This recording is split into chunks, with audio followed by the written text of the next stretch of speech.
And welcome here on Saturday. Today at the races, it is Military Appreciation Day.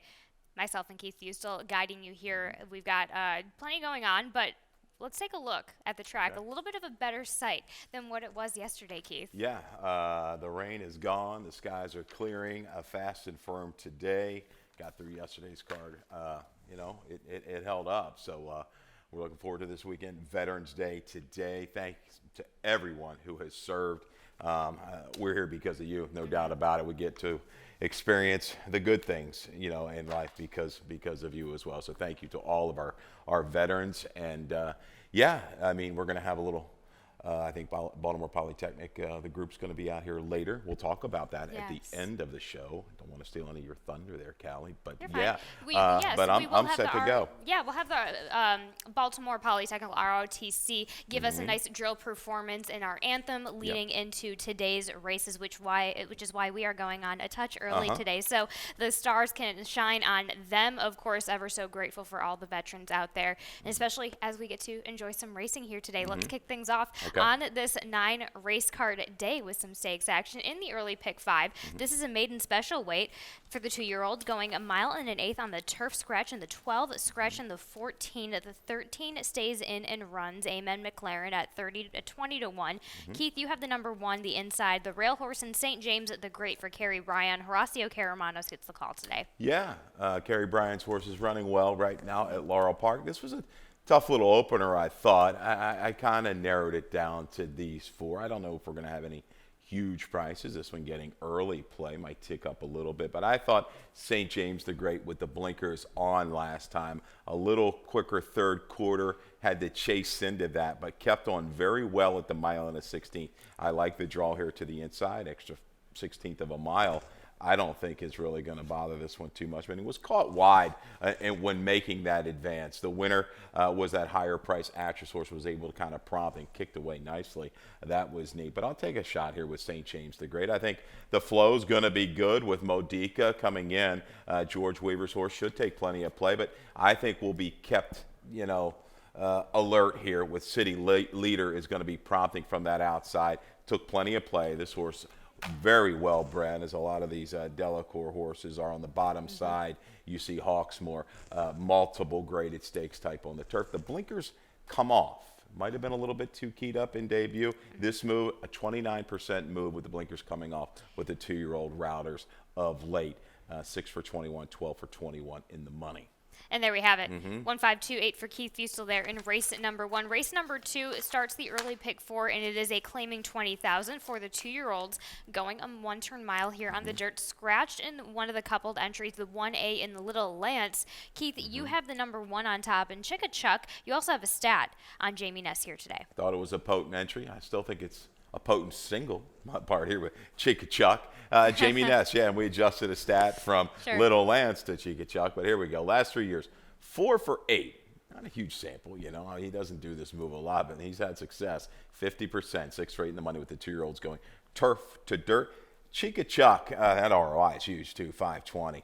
Chicka Chuck is a half to Maryland Million, a Lassie winner. Cheekiness, right? Yes. That horse was all right. And she predominantly was a sprinter. But looking at the bottom side, I see Harlan's Holiday there. I think it's going to be okay. The opportunities are 15% with the dirt routers. This one was showing gradual improvement with the blinkers went on the dirt. Tried the turf. No good. Right. Back to I believe what looks like going to be the preferred surface for the future for Chicka Chuck to make that steady progression. This is another tough race to separate a lot of horses, but I like that move. That stat put me over the top here for Ness. I go inside with a 3, double shot of courage. I think that was a much improved number with a little bit of a protect move off the break. So they saw something they liked. This horse was turning a corner, so why not? Chased a very horse. Yahoo Omar's a pretty quick horse up there at Delaware. Mark Fisher has talked about that one before. It might be a sim-off runner. So this one, hey, right to the front. Catch me if you can here for Rob. There we have 1348 for race number 2 for Keith Fustel. Race number 3 is a 6 furlong dirt affair in the claiming 8,000 level for the 3-year-olds and up. Scratch in the 2, Horn of Plenty, the 3, Crimson Rocket, the 7, Champion by Design. Keith, you have the rail horse again here in Royal Spy for Linda Albert. Yomar Ortiz gets the call. Yeah, definitely some speed was taking out of this race. And, so Royal Spy, will he get just enough setup? I'm not sure, because I thought the 2, Horn of Plenty and Crimson Rocket would add to this flow. But Royal Spy, the one thing you can talk about, he's pretty consistent with his figures when you look at him.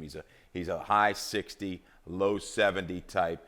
That day on October the 14th, that was Maryland Million Day. Speed was pretty good on the dirt. You had to kind of be close up. We're going to talk about that angle a little bit later on another one too. But Royal Spy here, I think moving outside to inside, has enough positional speed to avoid a little bit of trouble, get into position. He doesn't have that big flourishing run. Yep. But I think he can grind it out against these types. He's probably going to have to run down a horse like Free Square, who definitely had an excuse last time. You see my short comment, fidgety in the gate, off a little slow in that big field on the 14th.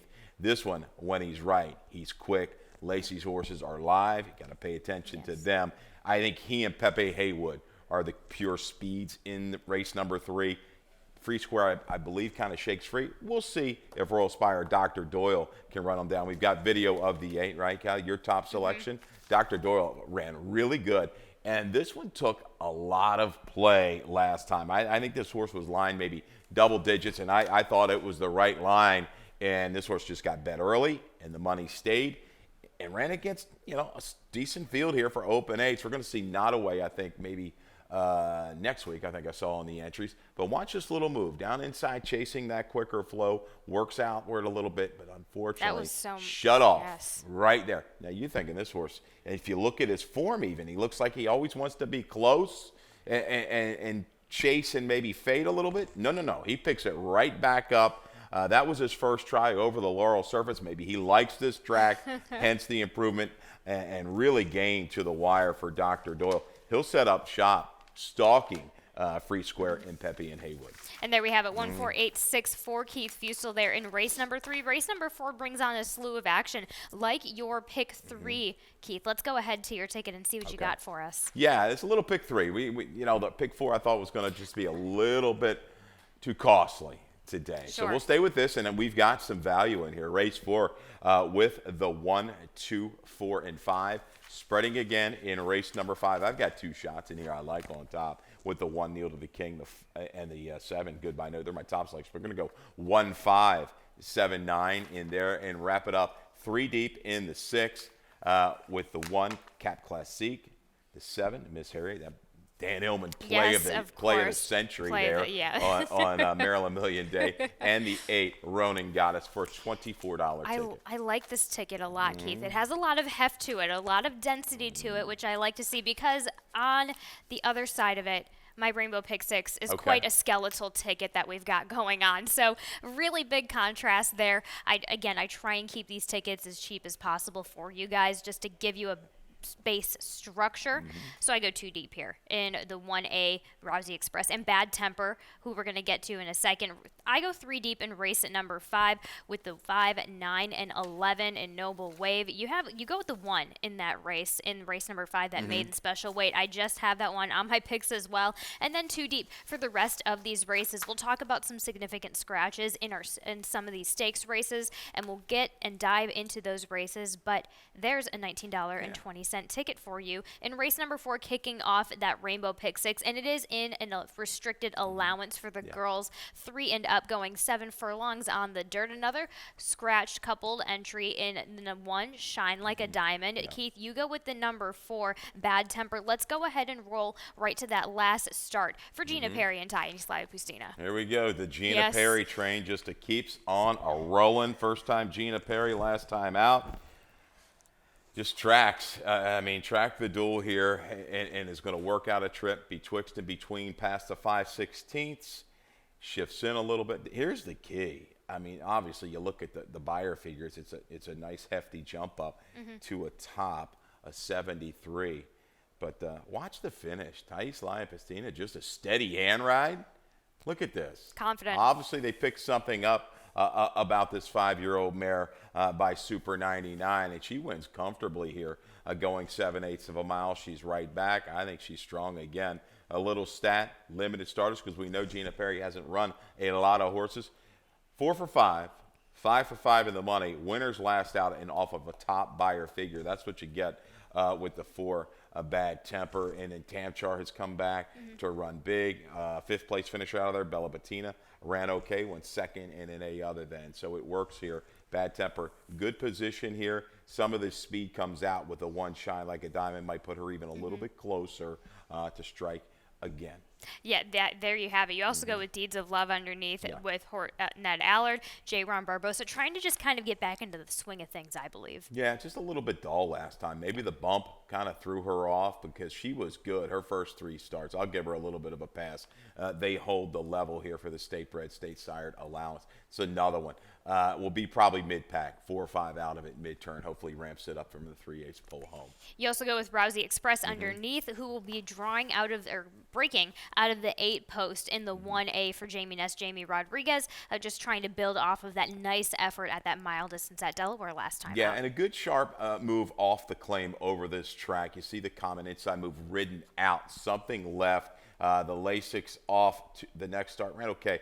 This one I think really works at 7 furlongs. Has that style of just chase, and grind it out. The 2, What's Your Big Idea? Noted. No blinkers last time. This horse had the hood. We don't see that notation a lot in the daily racing form. I think in the track program they will note that. But yeah, had the hood on and ran really, really well. That was first time Lasix had some trouble. I watched that rerun again today.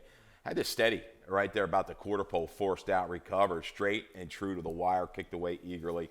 A user here with the extra distance today for Lacey Gaudin. I like that. What's your big idea? We'll find out in race number 4. Race number 5 is starting the late pick 5. This also is a maiden special weight, going 1 mile and 1/8 on the turf for the straight 2-year-old, scratching the 3 Passion, scratching the 4 Primed to Go. You stick with the 1 here again. Kneel to the King for Phil Capuano, Carlos Lopez. I'm digging here a little bit. Both of these horses, my top selections, the 1 and the 7, they come out of the same race. Talking about earlier in the first race, that third quarter was quick. This horse was hampered. The 1, Kneel to the King, was caught in between, steadied along for almost a 16th of a mile from the 5/8 into the far turn, tried to make another move, and just churned on evenly late. I like the draw here at 1 mile and 1/8 forward, and this horse wants to stay. And then goodbye note, had a really rough go of it, wide every step of the way, and didn't pack it in till very, very late. Hammy's going to keep this one on the turf. I like that. I think this one's going to work out with a better trip here today, saving ground and bringing a little bit more finish. The 9 Inchin, you've got this one second in your picks. Blinkers go on for motion. It's been good, but with the 2-year-olds, it hasn't been quite as good when I picked up this stat. Okay. It's been a little bit better with the older runners, but still encouraging improvement, I thought, with each race. Added ground shouldn't pose a real issue for the 9 Inchin. You're 11 on top. Noble Wave, talk about this one a little bit. I looked at this one. I see George Weaver, I think, might take a little more play, with that kind of barn. But again, this is a spread race. I'll talk about how I'm going to approach this race. I will use your 11 in the exact. I'm keying the 1 and the 7 in exacta boxes. See, I'm kind of picking the 11, hoping for a little bit more of a price. So we have the 3-1. Since you said it is a spread race, and it is. This is without a doubt a spread race, and I'm just taking a stab at Noble Wave. So of course, coming off of those efforts within that summer, just really we just get to see a horse who kind of has adulted up a little bit. So I immediately noticed just a pattern change, and I'm like, okay, the light switch is on. It's going to look a little bit better from here. So really, that's it, Keith. And that was key. Got some relief out of those New York races. Then the blinkers went on. Yes. Excuse first-time blinkers. Ducked in, steadied early. Good pickup by our guys up at Monmouth. And then last time out, a good run from 4 wide to be right there into the mix of it at the wire. This is a tough race. I think you've got to dig for some value in race number 5. And absolutely you should there in race number 5, as Keith Fusel goes 1-7 at 9 at 5, and we'll be right back after this commercial break for the rest of Saturday's card. Thoroughbred Racing is taking vital steps to make our sports safer. These include the use of independent veterinarians, strict anti-doping and medication controls, and a single national authority empowered to create uniform standards and enforce reforms. With each step, more data is gathered, accountability demanded, and progress made as safety takes the lead. Visit ntra.com/safety for more. We get back here into stakes action in race number 6 in the start of the Slate Pick 4 and the Jackpot Super High 5 in the Smart Halo Stakes. This is for the 2-year-old fillies going 3/4 of a mile. Scratching the 4, Ms. Tart. Keith, you have the number 8 on top on the outside. This is Ronin Goddess for Hammy Smith. Let's take a look back. 5-1 in the morning line right now. Can we turn the tables on Cap Classique and make up 7 lengths from the 2-back try? We're going to look at the most recent effort for Ronin Goddess on the 28th. And I tell you, she got very good position down inside, a little bit of a contested pace. Again, has to wait, but there it is. Yep. The opening, Love it came. And all of a sudden, she explodes. I mean, she makes a really good run. She's going to kick away, widening by 3 and some change to get it done. Or I should say maybe she exploded, but it took her a little bit to get going. But once she did, she fires away. She's not the biggest filly. I was reading in the notes that we put out here. And some good stories, so definitely get on laurelpark.com and check those out, those releases about the stakes today. But, you know, Hammy, I think a little bit concerned maybe of coming back a little quick, but she's shifty, and she's got some grit to her. That's what I like. That might make up for the smaller stature because she's got some fight in her, and she encountered a lot of trouble 2 races back against Cap Classique. And we talked about that day. She finished up quite well after that trouble, even on the gallop out. Cap Classique, had a perfect trip, 4 deep off the duel, was in the clear that day. Yep. She's going to be tough right back. I think they wanted dirt all along. She ran well on the turf, so she's showing her versatility, this daughter of Vino Rosso. I think there's enough flow in here with the the 9 coming in for Brad Cox and a couple of these other horses that are going to have some speed. I think this sets up for the 8 or the 1 to make that run. Miss Harriet, for you don't have this one in the mix, but for Brandon McFarland, we talked about it. The Dan Elman special, 62-1. If I read the release, it might have been the 2nd highest payout, I believe, on a Maryland Million Day. Big effort. And Brandon was quoted as saying just basically he only had a few works in her, didn't really maybe expect, that kind of effort, thought she had some talent. But now she's got that race under her belt. The track might have carried her a little bit, but the seasoning is there now.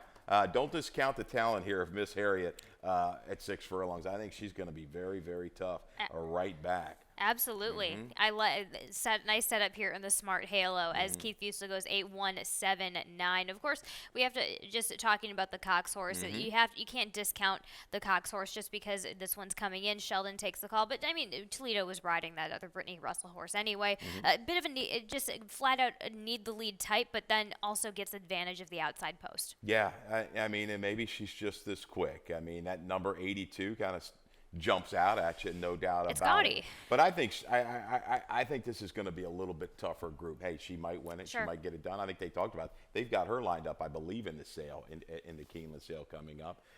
See if they can get some black type on her to enhance the value. But she brings her running shoes. She's going to need them. There's no doubt about it. There's a couple talented fillies in here, quite a few actually, and we'll see because the Cox horse will take definitely the play is going to be there because of that. Yep, absolutely. Keith Fusel 8-1-7-9 there in the Smart Halo. Let's go to the James F. Lewis III Stakes in another 2-year-old race going 3/4 of a mile on the dirt. Scratch the rail horse Secret Zipper. You go with the number 6 on the outside and Vagold for Jane Sibeli. Let's go ahead and take a look at that effort last time out with Charlie Marquez on as well. Yeah, and Vagold had a much better beginning.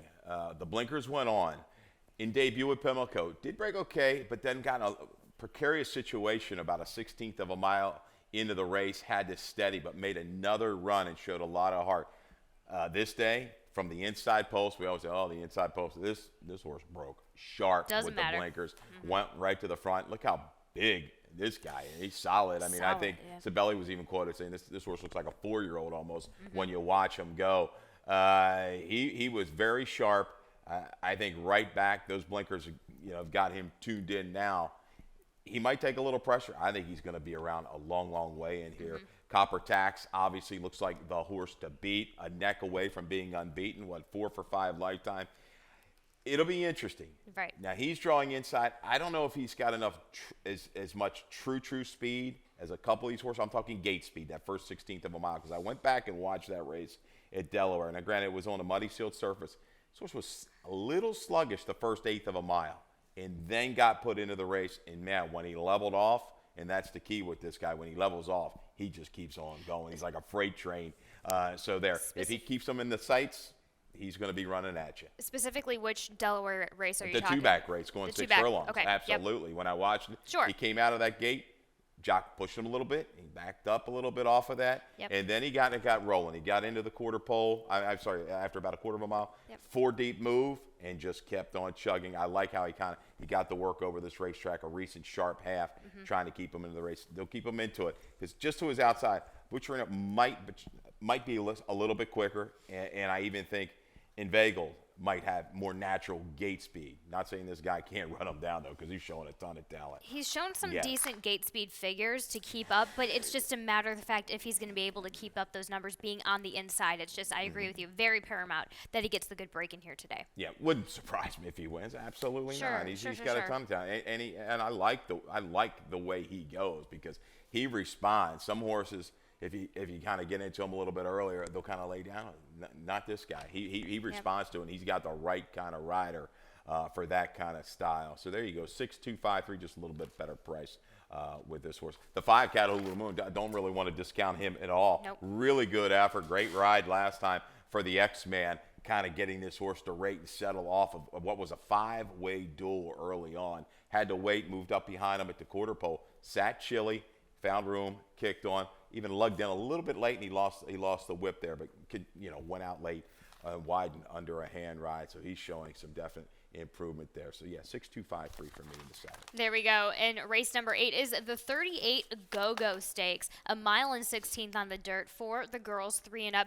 Big scratches, Keith, in the number 2 Luna Bell and the number 7 Intrepid Daydream. Opens the field up a little bit here. You go with the number 6 and Hybrid Eclipse here for Brittany Russell. Sheldon Russell, of course, attains the ride on this filly back again for the Elkstone group. Yeah. I mean, I just think there just might be enough flow, and she kind of lags back a little bit in her races, and they thought, reading into it, they thought that she was going to be a little bit sharper last time. She just kind of was, and made a little bit of a move, slight flattening out late, but man, you're looking at this race. Hashtag lucky from the rail, quick. Malibu Beauty, real quick. Opus 42 from the outside has got some speed, and even I'm getting there. But I think this one's the sneaky horse for Henry, the one that stays in, has won going 2 turns, has run well at a mile, and she's got that rating gear, and she ran pretty big against Fiat Spree. So stretching her back out, I think she's going to set a great trip down inside because Barbosa knows this filly, gets along with her really well. But Hybrid Eclipse, I think, is going to get that set up. They're going to need, you're going to need a contested quick pace. I think we're going to get it today. But I'm going to use the 5 as some price. I think she's going to hold value. Opus 42, you kind of, I don't know how good she is. She got on a track that I thought held speed pretty well, but she was gutsy to the wire. She ran second, I should say, down in at Delaware Oaks. A good try there. Tossed the Charlestown race.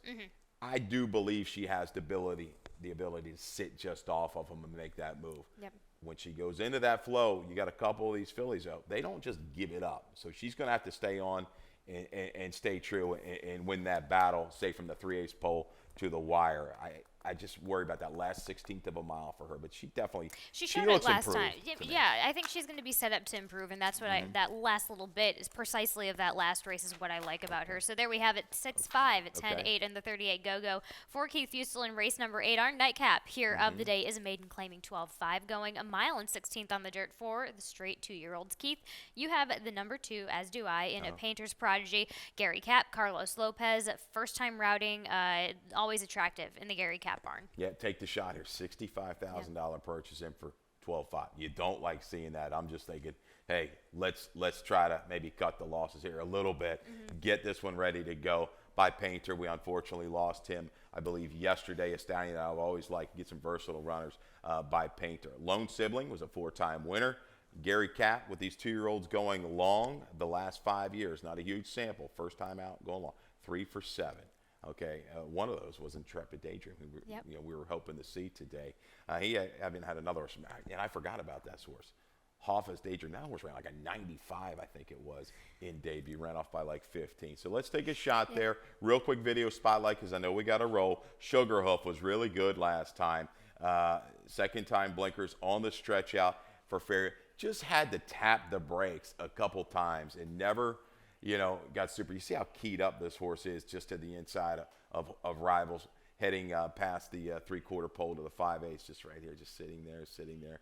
Little cat and mouse game, it looks like, going on there into the turn. But this one makes a couple different moves, is able to get through, finally, goes clear, but was run down late by his 11. You see that little steady? Well, he was trying to just take. He was sitting right on that space where you either go or you take back, and he just had to take back, and it took him a little bit longer than he would have probably liked. And a lot of 2-year-olds, lacking that kind of experience, you're seeing just, off of a couple sprints, might just pack it in. But I like the heart that he came back along the inside to challenge, opens up, and just, I think the start and stop just got him there, and it cost him right in the wire. But good effort. Out to 2 turns today.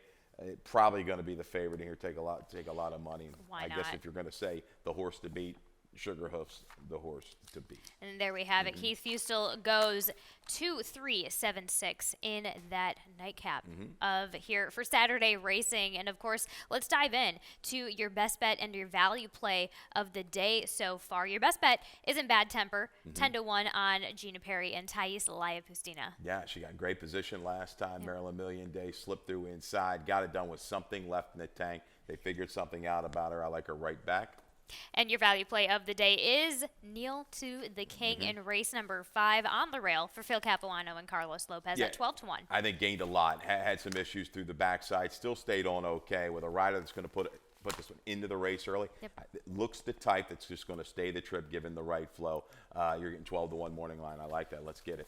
And there we have it. Before we head off to Dave Rodman again, happy Veterans Day. Thank you to all of those who have given the ultimate price so we can enjoy what we have over here. And of course, welcome to the ROTC Baltimore Polytech Institute for your wonderful performance that you'll be giving at noon to key us in on Veterans Day. And we will head on over to Dave Rodman for some more changes and scratches. All right. Good luck, everybody.